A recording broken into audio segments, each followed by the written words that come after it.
This week on Arts Insight, we enter the world of large-scale art. They wanted that to be tile, but it was about 60 feet by 16 foot tall, so that was a lot of tiles. Relive the explosion of Beatlemania. We have John Lennon's original tiny little round glasses that he's famous for. Later on, he purchased a larger pair that he's famous for wearing in all his solo albums and later on in his career. The realities of life through the eyes of one photographer. I'm really fascinated by these people's lives. I'm realizing in the process of this research how little I know of this moment in history. And we get a look inside the world of bookbinding heirlooms. It's like a piece of old furniture that is now restored and you can display it in your house. I'm Ernie Manous, and it's time to get Arts Insight.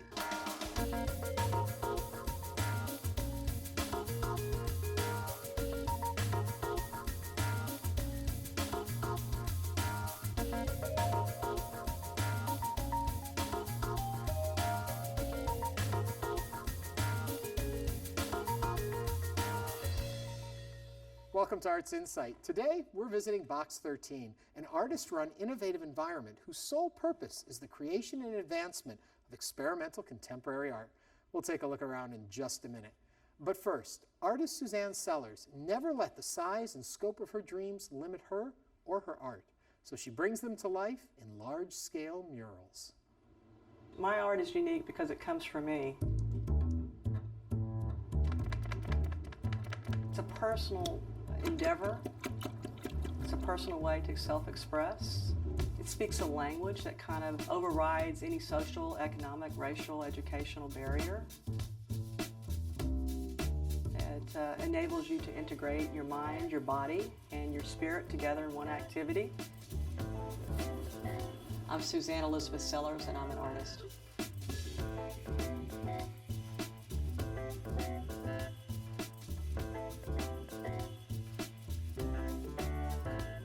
I became interested in art from an early age. I grew up in the southeast part of Houston in a large Italian Catholic family. I can't ever remember a time when I wasn't creating something, whether it was painting, drawing, and that's just who I was. It's who I was then, it's who I am today. My own personal work, I work in acrylics, and when I do public murals, I work on large scale, either using paint or tile work. A muralist is someone who paints on a wall, and that wall can be small, it can be interior, it can be exterior, it can be in the form of contemporary. When I did the Chase Bank mural, it was a 6-month project. From meeting with their team of people, from start to finish, it took me 6 months. That was a parking lot, and they were going to make that into kind of a park setting. They thought a mural would be a very good idea there. And we decided the best thing to go in that particular area was maybe a reflection of the history of Houston. It was just a fantastic and exciting and just very, very challenging opportunity. It was wonderful. Some of my murals are in a style called trompe-l'oeil, which is a French term meaning trick the eye. Basically, it's a matter of just creating an illusion of windows and doors and architectural facades. You really have to learn to work with just lights and darks, because that's all it is. It's just an illusion, trying to trick someone into seeing what is not really there. The tile mural I completed for it was the Houston Fire Department. They wanted that to be tile, but it was about 60 feet by 16 foot tall, so that was a lot of tiles. And it took more organizational skills than I thought I ever encompassed. Found some photos that represented that particular Denver Harbor community, worked with the fire department, and just tried to collage a series of images that represented the neighborhood as well as what the fire department did. And then it was just a process of firing about 4,000 tiles and getting them up there on that wall. It is a challenge, artistically and just physically, to complete something on that scale. When you do a mural such as the ones I completed for the Children's Assessment Center, you have to realize that you have an entirely different audience. You have mostly children. You have mostly parents who are maybe in distress, or it's not a great place for them to be. And my murals are more whimsical, more colorful, more images that they can relate to and make them feel comfortable in an uncomfortable situation.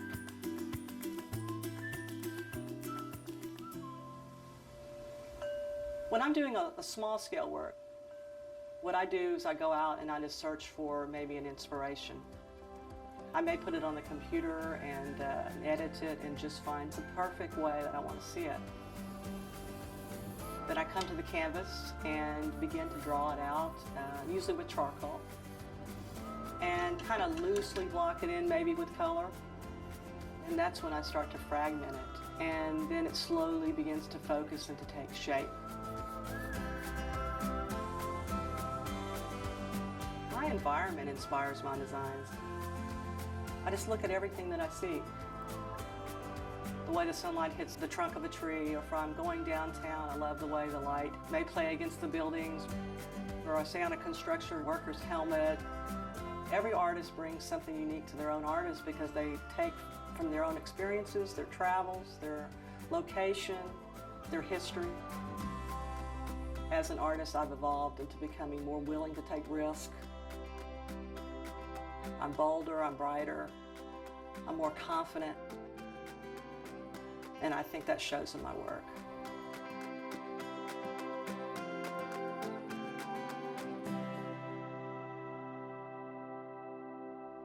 To find out more, visit SuzanneSellers.com. Today, we're living in a box, the Box13 Art Space, filled with studios and art spaces for the display and creation of contemporary art. And to tell us more about this unique location is artist member Emily Link. Hello, Emily. Hey, how's it going? First of all, cool building. Thanks. It was an old sewing machine factory? Yeah, it used to be an old sewing machine factory and showroom. It's from the 1940s. But it's still a showroom today, but now for contemporary art. That is true. Why is it important for our community to have this? At Box13, we provide affordable studio spaces for artists, and we're 100% artist run. So it gives a lot of artists in the community an opportunity to have a studio space for cheap, and also help run the organization and an opportunity to show their own work in the galleries. One thing we never really talk about on this show, why is it important for an artist to have a studio space to work in? I think it's nice to have a dedicated space away from home where you can just go in and like focus on just your work, not have the distractions from outside. I know it's helpful for me. That's why I first moved here from school. Yeah. What about the collaborative effort, being in a building where there are other artists? Do you feed off each other? Is there a nurturing that comes from working with other artists? Yes, for sure. We meet about like once a month, like all as a group. But everybody kind of has their own schedule and comes and goes. But we've had a lot of projects in the past where we've all gotten the chance to work together. And it's just nice to have other people around. So like the studio here, instead of like at home where you can like ask your neighbor, like if you're having a problem with something and they can help work it out with you. Now, we did start off by saying it's not only just the studios, it's also a place to exhibit the artwork. What are we seeing in here today? So the work in this space is by two artists, Barry Whitaker and Michael Bernhardt, and they go by Barkle. I think we combine the two. So Barry is from Ohio, and Michael is from Denver, and so they're like a collaborative, like long distance collaborative, and they're playing a lot with ideas of like the signs that you kind of encounter every day. So like old logos, like fading billboards, social media, politics. And so they're kind of combining those into these signs that they then post around different locations and photograph them.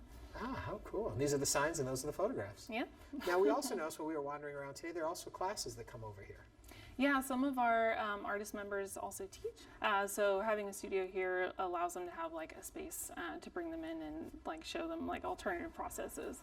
And there are other galleries here also. Yeah. We so have, what else is on display? In our window box that you can see from the street, we have work by Dennis Nance. He creates costumes that he then wears and goes out into the public and interacts with people in them. He's going to be having a workshop on Halloween, so that'll be fun. That will be.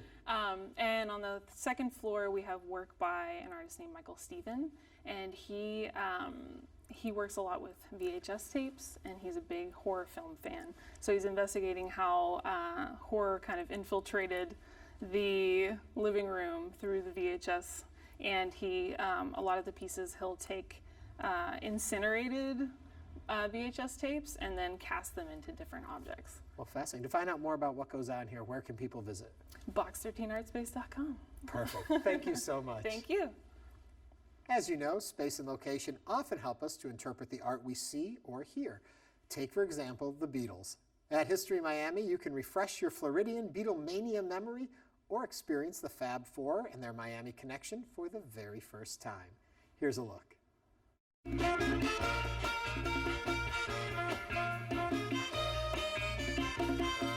This exhibition is produced by the Grammy Museum in Los Angeles, and it's really the impact of the Beatles' arrival in the United States. So, ladies and gentlemen, the Beatles, the title of the exhibition refers to the way that they were introduced at the Ed Sullivan Show. The Beatles first arrived in New York City in February 1964, and it was a great introduction to this incredible new style of music, new look at the future of music, really, in rock and roll. People were enamored already by the Beatles when they arrived here, but people realized quickly their impact on music, and the numbers of people that even showed up at the airports, at the concerts, was overwhelming. I don't think anybody expected that.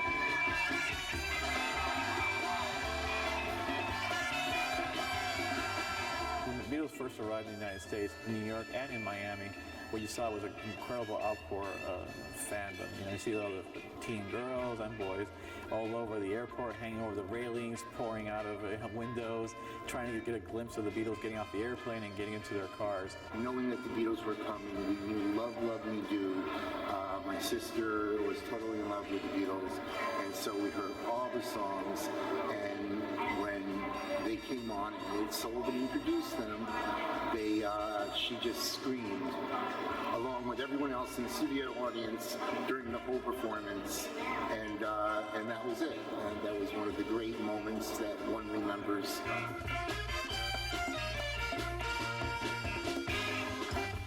When the Beatles arrived in New York for the first time, they were escorted into the Pan Am press room. So right here we're recreating what it felt like, what it looked like. You know, Pan Am was the major airway at the time, and most people flew into the United States through Pan American Airways. So here we have the press room with the microphones and their logos in the back. So I'm standing in front of a replica. We kind of recreated what the stage looked like at one of the Ed Sullivan Show concerts. Had these large arrows pointing to the stage, real simple setup. Interestingly enough, they didn't travel with their drums. The drums that you see on stage were made just for the United States tour. One of the interactives in the exhibition is a Ringo Starr-led tutorial on a drum set. You put your headphones on and you'll have an electronic drum set, and he carries you through a few lessons on different rhythms that he uses and how to play a basic song. A few of the key pieces really in this exhibition include the jacket worn by Paul McCartney at Shea Stadium in 1965. Great thing is you look through these pieces, these artifacts, they're so personal. And some of them, you can tell how small, how tall they were. We have Ringo Starr's black coat that he wore in Abbey Road cover, and the famous cover when they're crossing the street. He's wearing that black jacket. We have John Lennon's original tiny little round glasses that he's famous for. These were too small, so these are the ones on the exhibit. Later on, he purchased a larger pair that he's famous for wearing in all his solo albums and later on in his career. Another great section we have in this exhibition is the memorabilia or the collectibles, the things that people gathered and found, and the likenesses of the Beatles that were reproduced on everything from shoes to lunch boxes to 45 record holders. Anything you can think of, we have 2 cases full of these items. Here we have the famous lock of hair collected from John Lennon. And it's signed by John Lennon, and he actually writes from the bald John Lennon. And it's a small lock of hair. It was given to a lucky fan at the show, and it has a ticket from 1963, August 1963. Good piece. We've reproduced a typical teen's bedroom. Unlike a fan's bedroom today for any musical group, back then it was covered and plastered with posters, their record collection, which is different than today from the digital player. So you see the records scattered across their desk, a board game based on the Beatles, and then scrapbooks and cutouts of all different magazines. A typical teen might have been cutting out to do a collage.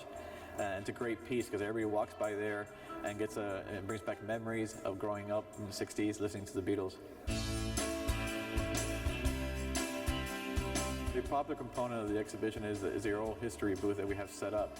So you can come in and walk into a soundproof booth, and a display walks you through the steps to record your memories of the Beatles.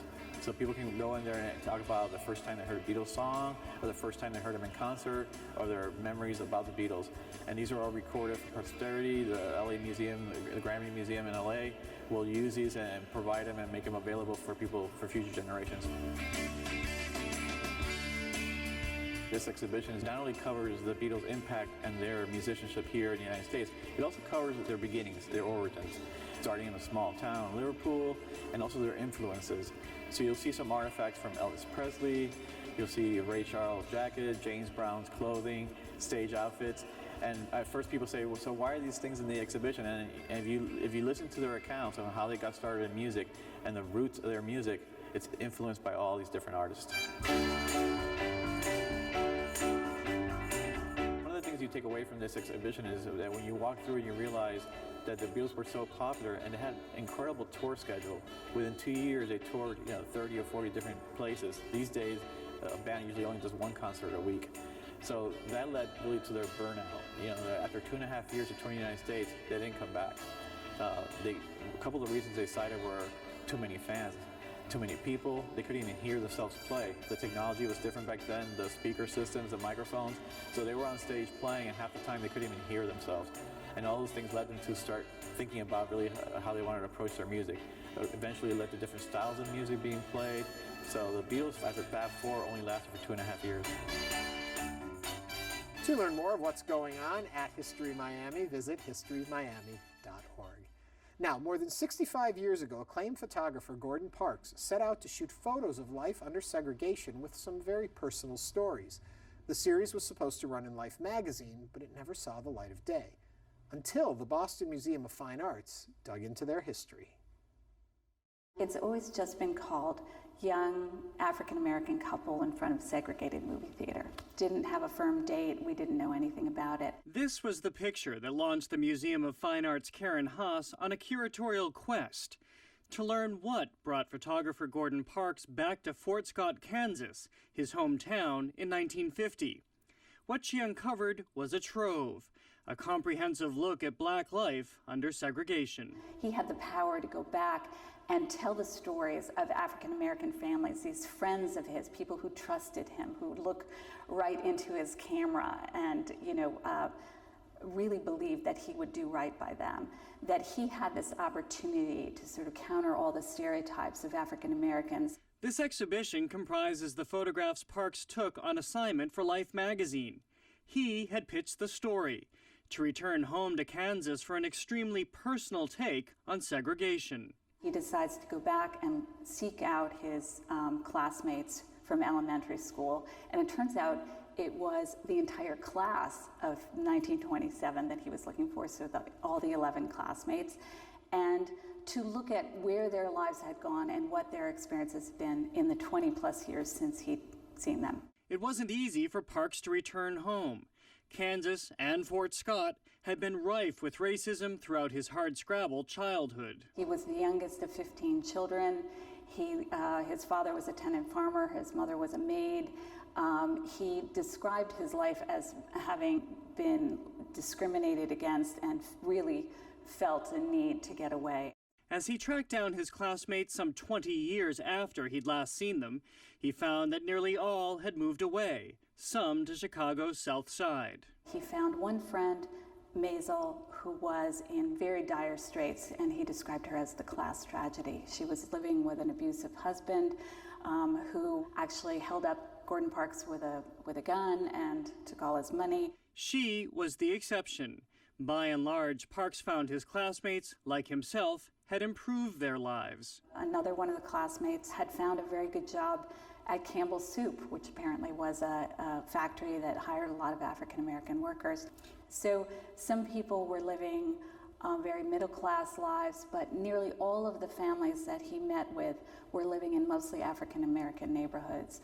And the sad part for me was that recently, in revisiting those neighborhoods and trying to find those homes to go back to the place to get a sense for myself of what they looked like, they're very changed today. Haas retraced Parks' trip last year. Like Parks, her intent was personal too, and tinged with sadness for the homes no longer standing. What had compelled you to go there? I'm not sure, except to say that I really have become obsessed with this story. I feel as though these are people I've come to know through reading Gordon Parks's notes, reading his notebooks, going through his correspondence, looking through the contact sheets, studying the images. I'm really fascinated by these people's lives. I'm realizing in the process of this research how little I know of this moment in history. And were it not for Haas, we wouldn't have seen this history. Life magazine never published the Parks story. Haas speculates it was bumped for breaking news, and by the time it could be published, the subjects' lives had already changed dramatically. So here, 65 years later, Parks' perspective finally sees the light of day. One very exciting thing is that we've recently reproduced one of the images from the exhibition of a little girl playing the piano with her mother sitting next to her. And just out of the blue have been contacted by this little girl who turns out to be now in her late 60s, living in Arizona. A fascinating story, had wonderful conversation with her about her mother, about growing up in Chicago. And I'm thrilled to see that in many ways her life was exactly what her mother had hoped for her, and she went on to do many of the things her mother had not been able to do in her own life. Progress through the lens of Gordon Parks. To see more, visit mfa.org/exhibitions/Gordon Parks. And finally tonight, we take you inside the workshop of Beck & Orr, bookbinders who specialize in the repair and restoration of precious books, such as heirloom Bibles that have been passed down for generations. Well, what in the heck is bookbinding?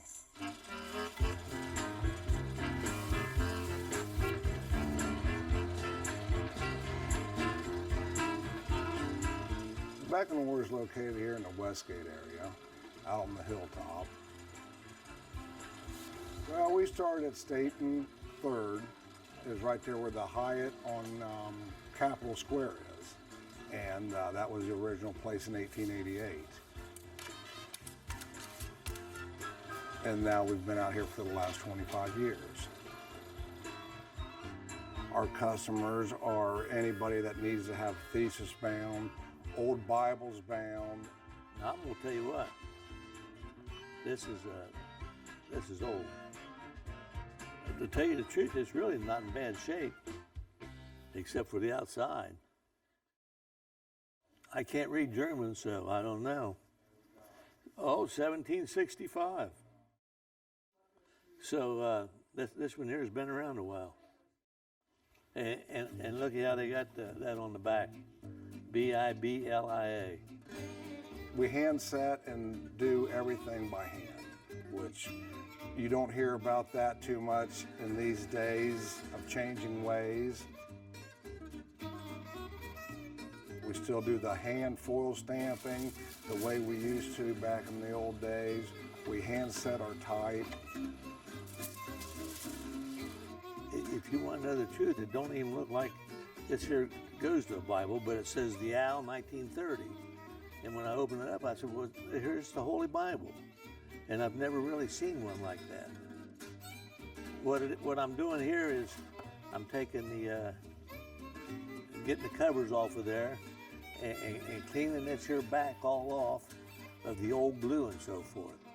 What we do hasn't changed that much. We're a hand bindery, and we sew all of our stuff so you don't have to worry about it falling apart. We'll salvage the spine if that's, if we can do that. We'll also save the front and back covers. If the spine is not salvageable, then what we'll do is take a piece of leather and fold it, bring it over, and stamp it, with Holy Bible, maybe the family name. I'm going to finish cleaning this off. We'll re-glue it. We'll put a back on it. This here where it's loose here on the ends and so forth, I'll re-sew these here sections back into the book. We'll put the covers back on, and then we'll take, and this is not leather, but I'll probably take a piece of green leather and bring up over here like this here, and bring it around the back. You can see this tape here and so forth. And they put this here duct tape on now, and when they put the duct tape on, I tell you what, that's like, and if I can, I'll lift this here up. The only trouble is I've got this here sad looking stuff here that I hate to, leave showing. It'll be an iffy proposition. Those big family Bibles are a lot of work. I mean, they really are. Time consuming, but like I say, when we get done with them, they are in very, very good. It's like a piece of old furniture that is now restored and you can display it in your house. You don't find shops anymore in these days like this. You get to work with your hands and your machines, and you're not doing one thing all the time, every day. You get to kind of create and make something for somebody, and at the end of the day, they're going to be happy with it. At least 99% of the people. Well, at one time, we was a union shop, and we had about 15 to 16 people. It's just been me and my dad ever since. Well, my dad started in '59, and the year I was born, and they said I was destined to do this. One day at summer camp, I was in the National Guard. One day at summer camp, my wife called me and said, Bob over back in Norcall wants to know if you want to go to work for him over there. Mr. Beck died. Would you want a job? And I said, well, and in the union, they always said, if you want to really be a bookbinder, work at Beck and Orr. So I said, okay. So I went there in '59 and never knew it was going to last this long. I guess it's in my blood and I didn't know it.